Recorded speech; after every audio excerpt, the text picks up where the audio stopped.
साथियों, आज के इस वीडियो में हम बात करेंगे आयोडियम होम्योपैथी दवा के बारे में, जो भी डॉक्टर केंट ने अपने मेट्रिया मेडिका और लेक्चर में बतलाई हैं।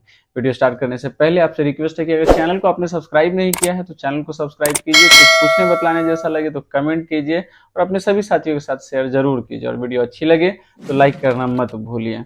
तो वीडियो करते हैं स्टार्ट। तो डॉक्टर केंट सबसे पहले आयोडियम के बारे में, एंजाइटी के बारे में बतला रहे। तो कहते हैं कि इस रेमेडी के साथ एक खास टाइप की एंजाइटी होती है, चाहे कंप्लेंट एक्यूट हो या क्रॉनिक। ये एंजाइटी सिर्फ दिमाग तक लिमिटेड नहीं होती बल्कि बॉडी में भी महसूस होती है।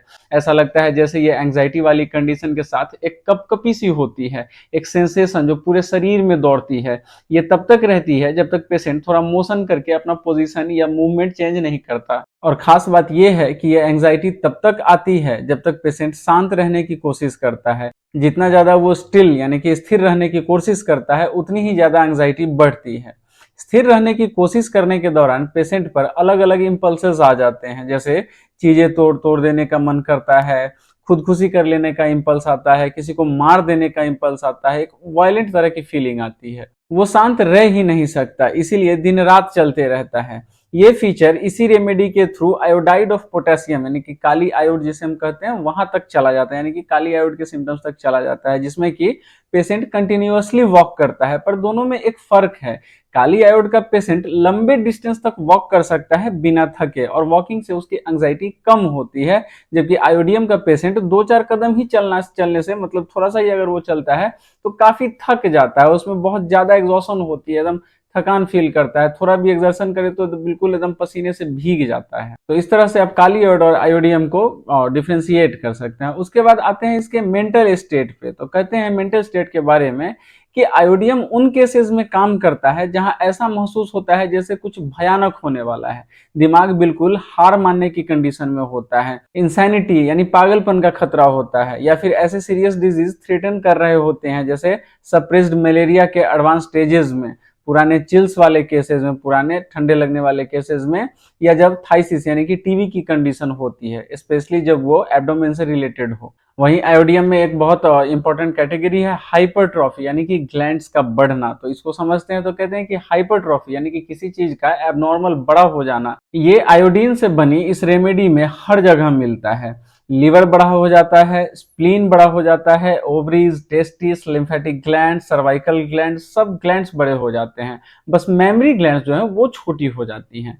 ममाई श्रिंक करती है जबकि बाकी सारे ग्लैंड्स इनलार्ज करते हैं, नोडुलर और हार्ड हो जाते हैं। ये ग्लैंड्स का इनलार्जमेंट स्पेशली एब्डोमेन के लिम्फेटिक ग्लैंड्स में देखा जाता है, जिसे हम मेसेंट्रिक ग्लैंड्स कहते हैं। और यहाँ एक और पेक्यूलियर बात होती है, जब बॉडी सूख रही होती है तब ग्लैंड्स बड़े हो रहे होते हैं। ये एक खास साइन है आयोडियम का। जैसे जैसे बॉडी वीक और पतली होती जाती है वैसे वैसे ग्लैंड्स और बड़े होते जाते हैं। ये कंडीशन हम मैरेस्मस में देखते हैं।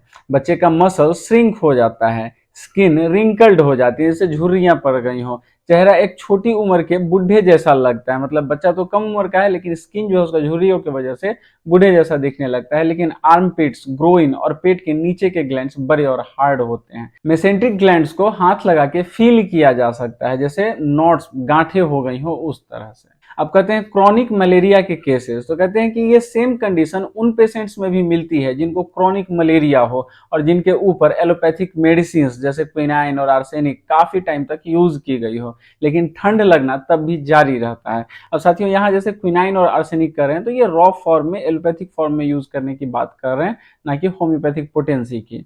उसके क्या कहते हैं कि उन पेशेंट्स का चेहरा और बॉडी के ऊपर वाला पार्ट सूख जाता है, स्किन श्रिवल्ड और पीली हो जाती हैं, और लीवर, स्प्लीन बड़े हो जाते हैं। डायरिया भी होती है और बेली के लिम्फ ग्लैंड्स फील किए जा सकते हैं। और अगर ये सब सिम्टम्स पूरी तरह डेवलप ना भी हुए हों तो भी अगर उनकी डायरेक्शन उस तरफ जा रही हो तो हम समझ सकते हैं कि ये केस आयोडियम की तरफ जा रहा है। उसके बाद इसके एक्यूट फीवर और कंस्टिट्यूशंस वगैरह बतला रहे हैं। तो कहते हैं कि अगर पेशेंट इंटरमिटेंट फीवर से सफर कर रहा हो, जैसे मलेरिया से या किसी डैम्प और गीली जगह में रहकर, तो ऐसे पेशेंट का बॉडी जो है वो ग्रेजुअली गर्म महसूस करता है। ये हर बार एक्चुअल बुखार नहीं होता, बल्कि एक बर्निंग सेंसेशन होती है, एक जलन फीलिंग होना। पेशेंट चाहता है कि उसे ठंडा पानी से नहलाया जाए, उसे ठंडा फील करना होता है, वो चाहता है कि थोड़ा सा वो ठंडा फील करे।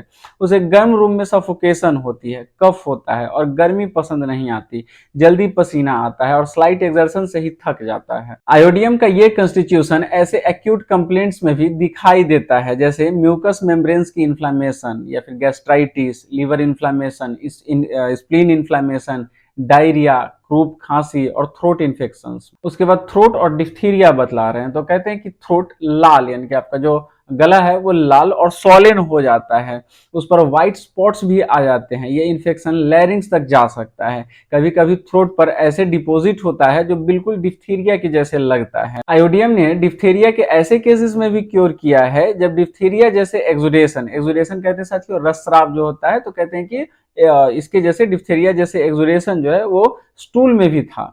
ऐसे कंस्टिट्यूशन वाले लोगों में क्राउप माने काली खांसी जो कहते हैं वो भी डेवलप होता है, जिसमें गला बंद हो जाता है और वॉइस चेंज हो जाता है। अगर हम ध्यान से देखें तो हर बॉडी पार्ट में कुछ ना कुछ यूनिक सिम्टम्स निकल कर आते हैं, लेकिन अगर हम रेमेडी का पूरा कंस्टिट्यूशन नहीं समझेंगे तो पेशेंट के केस को पहचानना मुश्किल हो जाएगा, स्पेशली जब वो अनफेवरेबली प्रोग्रेस कर रहा हो, मतलब उसका शरीर जो है कंटिन्यू जो है वो नुकसान की तरफ जा रहा है, उसका हेल्थ डाउन ही हो रहा है। उसके बाद इसका माइंड बतला रहे हैं मेंटल सिम्टम, तो कहते हैं कि इस रेमेडी का जो मेंटल स्टेट होता है वो होता है एक्साइटमेंट, एंग्जाइटी, इम्पल्सेस और मेलैंकोली यानी कि उदासी। पेशेंट कुछ करना चाहता है, जल्दी करना चाहता है, यानी हड़बड़ी एक उसके अंदर होती है, उसके अंदर एक अर्ज होती है कुछ एक्शन लेने की, उसके अंदर इम्पल्स होती है मारने की, और यहाँ मारने से अर्थ है जान से मारना। इस पॉइंट पे ये रेमेडी आर्सेनिक और हीपर से क्लोजली रिलेटेड है। आर्सेनिक और हीपर के पेशेंट के अंदर भी ऐसे इम्पल्सेस होते हैं कि किसी को मार देने का इम्पल्स, बिना किसी ऑफेंस के, बिना किसी वजह के। लेकिन इन तीनों में फर्क कैसे समझेंगे, अब ये क्वेश्चन है। तो कहते हैं कि वो क्लियर हो जाता है जब आप इनकी सेंसिटिविटी टू हीट देखते हैं। आयोडियम एक वार्म ब्लडेड रेमेडी है, जबकि आर्सेनिक और हीपर के पेशेंट्स हमेशा चिली होते हैं, उनको ठंड लगती है। जो वायलेंट इम्पल्स आता है वो अचानक आता है बिना किसी रीजन के। ऐसे कुछ रेमेडीज होते हैं जिसमें पेक्यूलर इम्पल्सेस होते हैं बिना किसी कॉज के। ये इम्पल्सेस ऐसे केसेस में दिखते हैं जहां इम्पल्सिव इंसैनिटी होती है, मतलब पेशेंट को ऐसे काम करने का इम्पल्स होता है जो वायलेंट या अजीब होते हैं। जब उनसे पूछा जाता है कि आपने ऐसा क्यों किया, तो कहते हैं मुझे नहीं पता। हो सकता है बाकी सब एरियाज में पेशेंट बिल्कुल नॉर्मल हो, एक सक्सेसफुल बिजनेसमैन भी हो सकता है, लेकिन ऐसे इम्पल्सेस उसके दिमाग में भी आते हैं। ऐसे ही एक एग्जाम्पल हीपर के केस में दिया गया है। एक बार्बर यानी कि एक जो नाई होता है, उसको रोज रेजर से अपने कस्टमर का गला काट देने का इम्पल्स आता है जब वो सेव कर रहा होता है, और ऐसे केसेस देखे गए हैं। नक्स भूमिका का पेशेंट अपने बच्चे को आग में फेंक देने या फिर अपने पति को मार देने का इम्पल्स महसूस करती है, जबकि वो उससे बहुत प्यार करती है। वो थॉट दिमाग में बार बार आता है और धीरे धीरे वो कंट्रोल के बाहर हो जाता है और इम्पल्स एक्शन में बदल जाता है। नेट्रम सल्फ का पेशेंट डॉक्टर से कहता है, डॉक्टर आपको नहीं पता मैं कितनी मुश्किल से अपने आप को रोक पाता हूँ खुद को मारने से, एक इम्पल्स आता है मेरे दिमाग में। आयोडियम में भी मार देने का इम्पल्स होता है, ना गुस्से से, ना किसी इंसाफ के जज्बे से, मतलब कोई कारण नहीं, बिल्कुल बिना किसी वजह से। वो इम्पल्स बस आता ही है बिना किसी इमोशनल ट्रिगर के, उसका कोई मतलब नहीं होता। कभी कभी पेशेंट कोई बुक पढ़ रहा होता है या शांत दिमाग से कुछ सोच रहा होता है, तभी एकदम से ऐसे इम्पल्स आ जाता है कि खुद को हार्म करने का, नुकसान पहुंचाने का, और फिर वो इम्पल्स इतना बढ़ता है कि वो इम्पल्सिव इंसैनिटी में बदल जाता है। आयोडियम का पेशेंट दिमाग से भी और शरीर से भी कमजोर हो जाता है, वो भूलने लगता है, छोटी छोटी चीजें याद नहीं रहती, वो क्या कहने वाला था, क्या करने वाला था, याद ही नहीं आता। शॉपिंग करके आता है और सामान कहीं रखकर भूल जाता है। ये फॉरगेटफुलनेस काफी ज्यादा होती है। लेकिन एक बात याद रखनी चाहिए कि ऐसे स्टेट में भी पेशेंट कुछ ना कुछ करता रहता है, सिर्फ इसलिए ताकि वो इम्पल्स और एंजाइटी दिमाग से निकाल करके रखे, तो उसको दूर रखे। वो एंजाइटी इतनी डिस्टर्बिंग होती है कि अगर वो बिजी ना रहे तो बर्दाश्त नहीं होता। वो चाहे कितना भी मेंटली थका हुआ हो फिर भी काम करता रहता है, और इस प्रोसेस में और ज्यादा मेंटल फ्रस्ट्रेशन हो जाता है। आप अगर ऐसे पेशेंट को देखें जो ओवरवर्क, एंजाइटी या लिटरेरी वर्क के चलते ब्रेन सॉफ्टनिंग की तरफ जा रहा हो, उसे अगर आप कहें आपको रेस्ट लेना चाहिए, काम छोड़ देना चाहिए, तो वो कहेगा अगर मैं काम छोड़ दिया तो या तो मैं मर जाऊंगा या फिर मैं पागल हो जाऊंगा। ऐसे मेंटल स्टेट के लिए आयोडियम और आर्सेनिक दोनों कंसीडर किए जा सकते हैं, लेकिन एक मेजर डिफरेंस दोनों में होता है। आयोडियम का पेशेंट हॉट ब्लडेड होता है, उसे ठंडी जगह चाहिए काम करने के लिए, सोचने के लिए, जबकि आर्सेनिक के पेशेंट कोल्ड ब्लडेड होते हैं, उनको हमेशा गर्मी चाहिए, वार्म रूम चाहिए, वार्म कपड़े चाहिए, और वो ठंड से सफर करते रहते हैं हमेशा। तो अगर पेशेंट गर्म मिजाज का है तो हम आर्सेनिक नहीं देंगे, और अगर पेशेंट ठंडे मिजाज का है तो हम आयोडियम नहीं सोचेंगे। अब जनरल्स, जिसका कि जिक्र पहले हुआ था, तो कहते हैं कि आयोडियम में ग्लैंड्स का इनलार्ज होना एक स्ट्रॉन्ग फीचर है। ये रेमेडी उन कॉन्स्टिट्यूशनल केसेस में भी काम करती है जहां हार्ट बड़ा हो गया हो, यानी कि इनलार्जमेंट हो गया हो, थायराइड इनलार्ज हो गया हो, आईज आंखें जो है बाहर की तरफ निकल आई हो, प्रोट्रूडिंग आईबॉल्स। अब मान लीजिए आपके पास ऐसा कोई पेशेंट आता है जिसे किसी ने एक्सोफ्थैल्मिक गोइटर डायग्नोस कर दिया है, तो सिर्फ डिजीज के नाम पे या उसके विजिबल साइंस जैसे आईज का प्रोट्रूड होना, थायराइड का बड़ा होना या हार्ट का हाइपरट्रॉफी वगैरह, ये आयोडियम देने की असली वजह नहीं होती और नहीं होनी चाहिए। आपको रेमेडी चूज करनी होती है उसके सिम्टम्स के बेसिस पे, जैसे कि पेशेंट इमेसिएटेड हो, यानी कि सूखा सा पतला सा, सैलो कम्प्लेक्शन हो, हीट से सफर करता हो, ग्लैंड्स इनलार्ज्ड हो, और वो बाकी सब सिम्टम्स जो आयोडियम के कॉन्स्टिट्यूशनल फीचर्स हैं। अगर ये सब मिलते हैं तो आप एक्सपेक्ट कर सकते हैं कि आयोडियम देने के बाद डिजीज के ग्रुप सिम्टम्स ग्रेजुअली खत्म हो जाएंगे। ब्रेन ट्रबल्स, चाहे एक्यूट हो या क्रॉनिक, उनमें भी कभी कभी आयोडियम का यूज आता है। उसके बाद हेड के सिम्टम्स बतला रहे हैं, तो कहते हैं कि इस रेमेडी में पेशेंट को सिर में धड़कन महसूस होता है, टपक के तरह का पैल्पिटेशन, पूरे शरीर में थ्रॉबिंग होना, जैसे हर जगह पल्सेशन हो रही हो। ये थ्रॉबिंग सिर्फ सिर तक सीमित नहीं होता, ये फिंगर के टिप्स तक, टो तक, स्टमक के नीचे तक, यानी कि आपके तलपेट तक, आर्म्स में, बैक में और टेम्पोरल बोन तक में महसूस होती है, और हर जगह एक बीट जैसा सेंसेशन होता है। आयोडियम में कंजेस्टिव हेडेक्स मिलते हैं जो बहुत ज्यादा इंटेंस पेन के साथ होते हैं। सर के दर्द में मोशन से एग्रावेशन होता है, यानी जैसे ही पेशेंट हिलेगा तो सर का दर्द और बढ़ेगा, लेकिन आयरनी ये है कि पेशेंट हिलता रहता है क्योंकि उसकी एंग्जाइटी को मोशन से रिलीफ मिलता है। अब यहाँ पर ये कॉन्फ्लिक्टेड बात है। तो अब यहाँ एक इंपॉर्टेंट बात है जो समझना जरूरी है। मोशन से पेशेंट को रिलीफ मिलता है, लेकिन मोशन से सिर का दर्द बढ़ता है। ये डिस्टिंक्शन समझना बहुत जरूरी है। मेटेरिया मेडिका को समझने के लिए हमें ये आइडेंटिफाई करना पड़ता है कि जो कुछ पेशेंट के बारे में कहा गया है वो जनरल होते हैं, और जो किसी एक पार्ट के बारे में कहा गया है वो पर्टिकुलर होता है। अब दिक्कत तब होती है जब एक ही रेमेडी के अंदर हमें मोशन से रिलीफ भी लिखा मिलता है और मोशन से एग्रावेशन भी, तो ऐसा लगता है कि कॉन्ट्राडिक्शन है, लेकिन असल में वो पेशेंट वर्सेस पार्ट का फर्क होता है। ये समझना प्रूविंग्स और क्लिनिकल ऑब्जर्वेशंस के थ्रू ही पॉसिबल होता है। तभी पता लगता है कि कौन सा symptom patient as a whole से रिलेट करता है और कौन सा एक पार्ट से। कभी कभी ऐसा भी होता है कि पेशेंट गर्म कमरे में रहना चाहता है, लेकिन सिर को विंडो से बाहर निकालकर ठंडी हवा लेना चाहता है क्योंकि सिर को ठंड से रिलीफ मिलती है। ये एक टिपिकल फास्फोरस का सिम्टम है। फास्फोरस पेशेंट के सिर और पेट के सिम्टम्स कोल्ड से रिलीफ पाते हैं, लेकिन उसके चेस्ट और बॉडी के सिम्टम्स कोल्ड से वर्स हो जाते हैं। जैसे अगर फास्फोरस पेशेंट को वोमिटिंग और सिरदर्द है तो वो कहेगा मुझे बाहर खुली हवा में जाना है और ठंडी चीजें खानी है, लेकिन अगर उसके चेस्ट में पेन है या हाथों पैरों में दर्द है तो वो कहेगा मुझे घर के अंदर रहना है और गर्म जगह चाहिए। जैसे पेशेंट के केसेस में आप ये डिफरेंस देखते हो, वैसे ही रेमेडी के स्टडी में भी ये क्लैरिटी होनी चाहिए।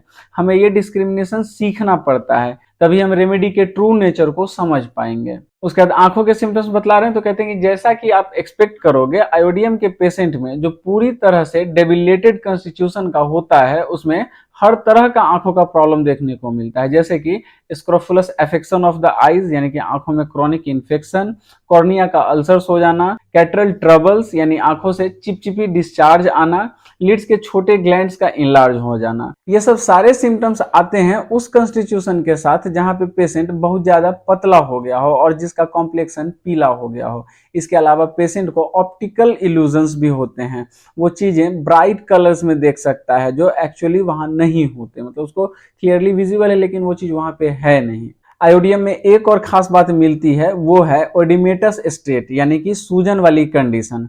आंखों के लिड सूज जाते हैं, पफिनेस आती है, आंखों के नीचे चेहरे का हिस्सा सूज जाता है। और सिर्फ यही नहीं, आयोडियम में हैंड्स और फीट में भी ओडिमा देखने को मिलता है। ये ओडिमा होने की टेंडेंसी आयोडियम के आयोडाइड ऑफ पोटेशियम यानी कि काली आयोड के फॉर्म में भी दिखता है, जिसमें सिमिलर स्वेलिंग मिलती है, जैसे हम किडनी डिजीज या फिर ब्राइट्स डिजीज जो पहले कहते थे उसमें देखते हैं। अब कहते हैं कि अर्ली स्टेज में अगर ऐसे सिम्टम्स मिल जाते हैं तो आयोडियम ब्राइट्स डिजीज को रोक भी सकता है। ब्राइट्स डिजीज साथियों, कुछ लोगों को ना अंदाजा हो तो बतला दो कि ब्राइट्स डिजीज एक सामान्य शब्द था, पहले के समय में यूज होता था 19th सेंचुरी में, खास करके जब मल्टीपल किडनी रिलेटेड कंडीशंस में इस वर्ड का यूज किया जाता था, जिनके लक्षण ऑलमोस्ट समान होते थे, जैसे कि हाई बीपी, ओडिमा, यूरिन में प्रोटीन या एल्बुमिनेरिया, ये सब। अब ब्राइट डिजीज वर्ड का यूज नहीं करते हैं, क्योंकि हम लोग अब विकास हो गया विज्ञान का, तो हम लोग कैटेगराइज ढंग से अलग अलग जो भी किडनी प्रॉब्लम्स होती है उनको स्पेसिफिकली हम लोग जानते हैं, और सबके अलग अलग मेडिकल टर्म्स हैं, इसलिए ब्राइट्स डिजीज अब नहीं कहा जाता। ब्राइट्स डिजीज कंप्लीटली पूरा आपकी किडनी प्रॉब्लम को रिलेट करता था पहले के समय में। तो वही कह रहे हैं कि अगर आप सिम्टम्स को समय से पकड़ सकें और इसका इस्तेमाल कर सके आयोडियम का, तो ब्राइट्स डिजीज यानी कि किडनी से रिलेटेड जो भी प्रॉब्लम्स होंगे उनमें अच्छा खासा आपको फायदा मिलेगा, और बीमारी हो सकती है कि आगे बढ़े ही ना, हो ही ना। उसके बाद हंगर बतला रहे हैं, यानी कि भूख। तो कहते हैं कि अब बात करते हैं एक और मेजर फीचर की जो आयोडियम में हमेशा मिलता है, जो है भूख। ये पेशेंट हमेशा भूखा रहता है। जो नॉर्मल मील्स होते हैं वो उसके लिए इनफ नहीं होते हैं, मील के बीच में भी वो कुछ खाते रहता है और फिर भी उसे भूख लगती रहती है। और उसमें भी इंटरेस्टिंग बात ये है कि उसके जितने भी कंप्लेंट्स होते हैं, एंजाइटी, फियर, डिस्ट्रेस, वो सब हंगर के टाइम पे बढ़ जाते हैं। जब पेट खाली होता है तो उसमें स्टमक पेन होता है और वो मजबूर हो जाता है खाने के लिए, लेकिन जैसे ही वो खाता है उसकी कंप्लेंट्स थोड़ी देर के लिए गायब हो जाती हैं, क्योंकि उसका ध्यान खाने में लग जाता है, कुछ कर रहा होता है तो वो रिलीफ फील करता है। आयोडियम के माने खाना खा रहे हैं तो एक वो वाला फीलिंग कि कुछ चीज में दिमाग आपका व्यस्त है, तो उसके वजह से जो है पेशेंट रिलीफ फील कर रहा है। आयोडियम के पेशेंट को मोशन से भी रिलीफ मिलता है और खाने से भी। लेकिन यहाँ एक शॉकिंग बात यह है कि इतना सब खाने के बावजूद भी पेशेंट पतला होता जाता है। यहाँ पे एक टर्म दिया गया है कि living well yet growing thing, यानी कि अच्छा खाना खाकर भी पतला होता जा रहा है। ये हेरिंग का एक की नोट सिम्टम है आयोडियम का। ये लाइन जो है डॉक्टर हेरिंग का दिया हुआ है। जैसे नेट्रम, म्यूर और एब्रोटेनम में होता है, वैसे ही आयोडियम का पेशेंट भी बहुत ज्यादा भूखा होता है, बहुत खाता है, फिर भी बॉडी फ्लेश नहीं बनाती और वेट कम होता जाता है। इसका रीजन ये है कि उसकी न्यूट्रिशन प्रोसेस डिस्टर्ब हो चुकी है, बॉडी खाने को प्रॉपरली यूज ही नहीं कर पा रही। उसके बाद नोज के सिम्टम्स इसके देखें तो कहते हैं कि आयोडियम का पेशेंट अक्सर कैटरल कंडीशन से सफर करता है, यानी कि नाक में उसको क्रॉनिक कोल्ड और सूजन वाली स्थिति रहती है। उसकी स्मेल की सेंस चली जाती है, नाक के अंदर की म्यूकस मेम्ब्रेन थिक हो जाती है, छोटी सी भी और ठंड लगने पर उसको तुरंत सर्दी हो जाती है, हमेशा छींकते रहना और नाक से पानी जैसा डिस्चार्ज होता है। नाक के अंदर अल्सर्स बन जाते हैं, जिनमें कि कभी कभी ब्लड क्रस्ट्स बनते हैं, खून के वो खूंटी जो जम जाता है उसको कह रहे हैं। और पेशेंट को नाक से खून भी निकलता है जब नाक साफ करता है। नाक इतना जाम हो जाता है कि सांस लेना मुश्किल हो जाता है, और ये कंडीशन हर बार जब ठंड लगती है तब और बढ़ जाती है। आयोडियम के पेशेंट को हमेशा ठंड पकड़ता रहता है और इस वजह से वो कैटर का क्रॉनिक केस बन जाता है। डॉक्टर केंट कहते हैं कि सबसे पहले पेशेंट की जनरल स्टेट देखनी चाहिए, यानी उसका ओवरऑल कॉन्स्टिट्यूशन कैसा है, क्योंकि हमेशा याद रखना कि पेशेंट पहले आता है और उसके डिफरेंट बॉडी पार्ट्स के सिम्टम्स हैं वो बाद में आते हैं। ये सही तरीका है पेशेंट को ऑब्जर्व करने का। नाक के अंदर की म्यूकस मेम्ब्रेन या तो हमेशा अल्सरेशन में होती है या उसमें अल्सर जैसे घाव बनने की टेंडेंसी होती है। कभी कभी ये अल्सर्स के घाव गहरे भी हो जाते हैं। इसी के साथ जीभ और मुंह के अंदर एफ्थस पैचेस यानी छाले मिलते हैं आपको, यानी छोटी छोटी व्हाइट अल्सर्स। पूरा बक्कल कैविटी, पूरा मुंह के अंदर का जो हिस्सा है ऐसे छालों से भर जाता है। उसके बाद कह रहे हैं कि पहले भी हमने आयोडियम की एक्सुडेशन यानी कि रसस्राव की टेंडेंसी की बात की थी, तो कहते हैं थ्रोट के सोर एरियाज पे व्हाइट वेलवेटी या व्हाइट ग्रेइश या राख के एस कलर का आपको कोटिंग देखने को मिलता है। ये कोटिंग नाक के अंदर, फेरिंग्स में और पूरे थ्रोट के अंदर फैल जाती है। फेरिंग्स के अंदर का हिस्सा बिल्कुल वेलवेट जैसे राख के कलर का लगता है। ये सारे थ्रोट वाले सिम्टम्स और अल्सरेशंस की टेंडेंसी के चलते आयोडियम बहुत ही इफेक्टिव हो जाती है थ्रोट डिजीज के केसेस में। जैसे जब टॉन्सिल्स बढ़े हुए होते हैं और उन पे वाइट एक्सुडेशंस बने हुए होते हैं, साथ ही पेशेंट का कंस्टिट्यूशन भी वही होता है जो आयोडियम का होता है। ऐसे पेशेंट्स भूखे, सूखे, कमजोर होते हैं। माने कि आयोडियम का अगर आप स्लोगन पढ़ लें तो आप इसको इसे समझ सकते हैं कि भूखे, सूखे, कमजोर। क्विंसी यानी कि टॉन्सिल्स का वो रिपीटेड आपको इन्फेक्शन के पेशेंट्स को जब देखो तो लगता है जैसे वो आयोडियम के सिम्टम्स की तरफ बढ़ रहे हैं। ये पेशेंट भी पल्सेटिला की तरह हीट से सफर करता है, लेकिन अर्ली स्टेज में दोनों कंफ्यूजिंग लग सकते हैं। लेकिन अगर आप ध्यान से ऑब्जर्व करो तो डिफरेंस दिखाई देने लगता है। दोनों हॉट नेचर का है, दोनों इरिटेबल है, दोनों के पास अपनी अपनी नोशंस हैं, यानी कि वो भावनाएं या विचार जो हम कहते हैं। लेकिन पल्सेटिला का पेशेंट जो है ज्यादा इमोशनल, ज्यादा रोने धोने वाला और बहुत ज्यादा उदास जैसा होता है। उसमें सैडनेस और एपेटाइट लॉस ये बहुत ज्यादा देखने को मिलता है। जबकि आयोडियम का पेशेंट ज्यादा भूखा होता है, उसको बस भूख बहुत ज्यादा होता है, हर कुछ खाता है फिर भी वेट लॉस ही करता जाता है। उसको बार बार भूख लगती है और उसे बहुत ज्यादा प्यास भी लगती है। अगर पेशेंट कुछ देर तक नहीं खाता तो चाहे उसके सिम्टम्स कुछ भी हो सब बढ़ जाते हैं। उसका डाइजेस्टिव इश्यूज बतला रहे हैं तो कहते हैं कि आयोडियम के पेशेंट को ओवर ईटिंग से भी इंडाइजेशन होती है। जो खाता है वो खट्टा सा हो जाता है, शोर हो जाता है, खट्टी डकार, गैस, फ्लेचुलेंस, अनडाइजेस्टेड स्टूल्स, वाटरी या चीजी डायरिया मिलती है। डाइजेशन दिन ब दिन कमजोर होती जाती है। एक ऐसा स्टेज आ जाता है कि जो कुछ भी वो खाता है डाइजेस्ट नहीं होता और फिर भी उसकी क्रेविंग बढ़ती ही जाती है। वोमिटिंग और डायरिया भी शुरू हो जाता है और बॉडी और ज्यादा पतली होती चली जाती है। ये एकदम ऐसे होता है जैसे दोनों तरफ से कैंडल जल रही हो, यानी कि बॉडी एनर्जी ले नहीं रहा और सिर्फ बर्न कर रहा है। मतलब जैसे कि दोनों तरफ से एक मोमबत्ती को जला रहे हैं, उस तरीके से शरीर भी जो है इतना ज्यादा स्पीड से श्रिंक होता है। इसीलिए ये पेशेंट इतना वीक हो जाता है, क्योंकि जो खाता है उसे बॉडी एब्जॉर्ब भी नहीं करती। फूड आइटम्स ऐसे लगते हैं जैसे फॉरेन बॉडीज हों जो सिर्फ स्टमक और बॉवल्स को डिस्टर्ब कर रहे हैं। अब जब ये सब डाइजेस्टिव प्रॉब्लम्स चल रहे होते हैं तो लीवर और स्प्लीन भी हार्ड और इनलार्ज हो जाते हैं। पेशेंट का कॉम्प्लेक्शन भी जॉन्डिस्ड हो जाता है, मतलब पीलापन उसके आपके चेहरे पर देखने को मिलता है बॉडी पे।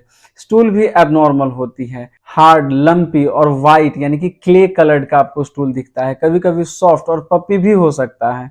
स्टूल में बाइल या तो कम होता है या होता ही नहीं है, बिल्कुल सफेद जैसा स्टूल दिखता है। ये स्टेज धीरे धीरे लीवर के हाइपरट्रॉफी तक पहुंच जाती है। हाइपरट्रॉफी यानी कि अंगों का बढ़ जाना, ऑर्गन्स का बढ़ जाना। आखिर में एब्डोमेन अंदर की तरफ धंस सी जाती है और इनलार्ज लीवर और बड़े लिम्फेटिक ग्लैंड्स ऊपर से ही दिखाई देने लगते हैं। ये ग्लैंड्स काफी हार्ड और गुठली जैसे हो जाते हैं, जैसे टेप्स मेसेंट्रिका यानी कि टीवी में होते हैं। आयोडियम यहाँ भी हेल्पफुल होती है जब ट्यूबरकुलर कंडीशन में मेसेंट्रिक ग्लैंड्स हो, साथ में diarrhoea, emaciation, excessive hunger, excessive thirst, memory gland shrink हो गई हो और स्किन सूख कर सूखी बीफ जैसी या बिल्कुल सूख सी गई हो और कम्प्लेक्शन बिल्कुल सैलो, एकदम पीला मुरझाया जैसा हो गया हो। अगर ऐसे केस में आयोडियम अर्ली स्टेज में दे दिया जाए, यानी जब तक स्ट्रक्चरल डैमेज नहीं हुआ हो, तो डिजीज का प्रोग्रेस रुक जाता है और पेशेंट ठीक हो सकता है। उसके बाद इसके डायरिया को बतला रहे हैं कि आयोडियम एक बहुत ही काम का रेमेडी है उन पतले, कमजोर, स्क्रोफुलस, ग्लैंडुलर बच्चों के लिए जिनको सुबह सुबह क्रॉनिक डायरिया होता है। यहाँ एक बात केंट बार बार इम्फेसाइज करते हैं, अगर पेशेंट का कॉन्स्टिट्यूशनल स्टेट मैच करता है तो स्टूल किस टाइप का है ये सेकेंडरी हो जाता है। यानी अगर आपके पास एक पेशेंट है जिसमें इमेसिएशन, भूख, स्क्रोफुलस कॉन्स्टिट्यूशन और आयोडियम के सारे जनरल सिम्टम्स अगर हैं, तो चाहे उसका डायरिया वाटरी हो, चीजी हो, शोर हो, कुछ भी हो, आयोडियम उसको क्योर कर देगा। क्योंकि कॉन्स्टिट्यूशनल मैच ही सबसे बड़ा, strange, rare and peculiar symptom है, एग्जैक्टली जैसे हैनीमैन ने कहा था।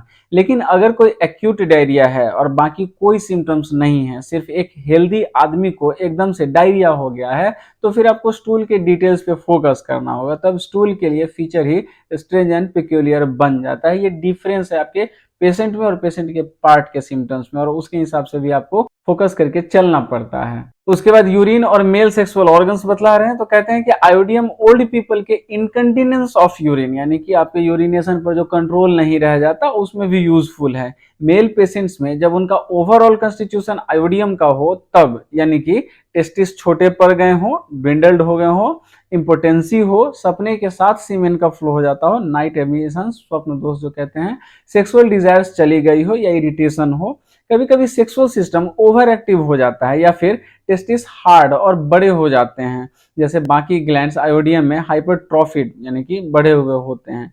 यहाँ तक कि ऑर्काइटिस यानी कि टेस्टिस में सूजन और दर्द भी क्योर होता है आयोडियम से। उसके बाद फीमेल सेक्सुअल ऑर्गन्स बतलाते हैं, तो कहते हैं कि यूट्रस और ओवरीज का हार्ड और सोलेन हो जाना यानी इंडुरेशन भी आयोडियम से ठीक हो सकता है। इस रेमेडी ने ओवेरियन ट्यूमर्स भी क्योर किए हैं जब पेशेंट का सारा कंस्टिट्यूशन आयोडियम के टाइप का था। कंस्टिट्यूशन मिले तो याद रखिए कि कोई भी बीमारी हो वो ठीक होगा। मेमोरी ग्लैंड्स यानी कि ब्रेस्ट जो सूख गए थे वो फिर से हेल्दी और प्लम्प बन गए जब पेशेंट ने आयोडियम लिया, और ओवरऑल बॉडी का फ्लैश भी बढ़ा। ल्यूकोरिया यानी वेजाइनल डिस्चार्ज का भी एक स्ट्रॉन्ग सिम्टम है। ये डिस्चार्ज थिक, स्लिमी और कभी कभी ब्लडी होता है। ये मेंसेस के दौरान बढ़ जाता है, तब थाइज सोर हो जाते हैं। जब ये डिस्चार्ज ज्यादा होता है तो थाइज में सोरनेस आ जाती है, क्योंकि वो जो डिस्चार्ज होता है वो बहुत ज्यादा एक्रिड डिस्चार्ज होता है और डिस्चार्ज कपड़ों को करोड़ करता है। अब कपड़ों का भी कलर वो चेंज कर देता है। इंपॉर्टेंट ऑब्जर्वेशन अगर देखें तो आयोडियम के सारे डिस्चार्जेस एक्रिड होते हैं। नाक से डिस्चार्ज लिप्स को जला देता है, आंखों से डिस्चार्ज चिक को छिल देता है, आपके गाल को। वजाइनल डिस्चार्ज थाइज को सोर कर देता है, जांघों में घाव कर देता है। उसके बाद आते हैं साथियों उसके रेस्पिरेटरी सिस्टम, तो कहते हैं आयोडियम में बहुत वायलेंट और सफोकेटिंग कफ होता है। साथ ही ग्रेव ब्रीदिंग प्रॉब्लम्स यानी कि सांस रुक जाने जैसी स्थिति भी हो जाती है। डिस्निया यानी सांस लेने में दिक्कत, क्रूपी कफ, और ये सब एक डेलिकेट और सेंसिटिव कॉन्स्टिट्यूशन में मिलता है। केंट फिर एक इंपॉर्टेंट चीज रिपीट करते हैं, अगर आप पेशेंट का कॉन्स्टिट्यूशनल स्टेट माइंड में नहीं रखोगे तो रेस्पिरेटरी कंप्लेंट्स आपको कंफ्यूज करेंगे, क्योंकि आयोडियम में बहुत सारी चेस्ट रिलेटेड सिम्टम्स होती हैं और बिना कॉन्टेक्स्ट के वो सब एक जैसा लगने लगता है। उसके बाद गाउट और ओल्ड एज के कंप्लेंट्स बतला रहे हैं, तो कहते हैं कि आयोडियम एक इंपॉर्टेंट रेमेडी है उन लोगों के लिए जो पहले हेल्दी थे लेकिन अब लीन हो गए हैं, पतले हो गए हैं, और जिनके जॉइंट्स बड़े हो गए हैं, टेंडर यानी कि सेंसिटिव हो गए हैं, पेन करते हैं, दर्द रहता है, स्पेशली गर्म बिस्तर में दर्द बढ़ जाता है। ये पेशेंट ओपन एयर पसंद करता है, ठंडी जगह में बेहतर फील करता है, हीट से इरिटेट होता है, वो बहुत भूखा है लेकिन जो भी कुछ वो खाता है वो उसके किसी काम का नहीं होता, यानी न्यूट्रिशन एब्जॉर्ब नहीं कर पा रहा बॉडी, इसीलिए वो और ज्यादा कमजोर होता चला जाता है। फिर भी जब वो कुछ काम करता है या खाता है तब उसकी एंजाइटी और वीकनेस टेम्पोरली मतलब थोड़ा देर के लिए बेटर हो जाता है, और उसका मूल वजह होता है कि उसके दिमाग का अलग व्यस्त हो जाना। ये पेशेंट अगर प्रॉपरली डायग्नोज्ड हो जाए तो आयोडियम उनके गाउटी अटैक्स को कंट्रोल में ला सकता है और पेशेंट फिर काफी टाइम तक ठीक ठाक चल सकता है। तो ये सारी जानकारी थी साथियों आयोडियम के बारे में जो भी डॉक्टर केंट ने बतलाई है। वीडियो अगर अच्छी लगी हो तो वीडियो को लाइक कीजिए, कुछ पूछने बतलाने जैसा लगे तो कमेंट कीजिए, अपने सभी साथियों के साथ शेयर करना मत भूलिए, और चैनल को अगर आपने सब्सक्राइब नहीं किया तो चैनल को सब्सक्राइब जरूर कर लीजिए, क्योंकि इस चैनल पर आपको ड्रग रिलेशंस यानी कि फार्माकोकिनेसिस, केंट मेट्रिया मेडिका और साथ में मल्टीपल बहुत सारे होम्योपैथी से रिलेटेड चीज आपको इस चैनल पर जो नहीं भी है वो भी आने वाली है फ्यूचर में, और काफ़ी सारी जानकारी वाली चीज़ें आपको यहाँ मिलती रहेंगी। बीमारी से और उसके इलाज के लिए भी वीडियोस आने वाले हैं बहुत जल्द। तो ये सारी चीज़ें हैं जो आपको यहाँ पर मिलेगा, तो वीडियो चैनल को कर लीजिए सब्सक्राइब। तो इसी के साथ वीडियो को करते हैं समाप्त, मिलते हैं साथियों अगले वीडियो में, तब तक के लिए धन्यवाद।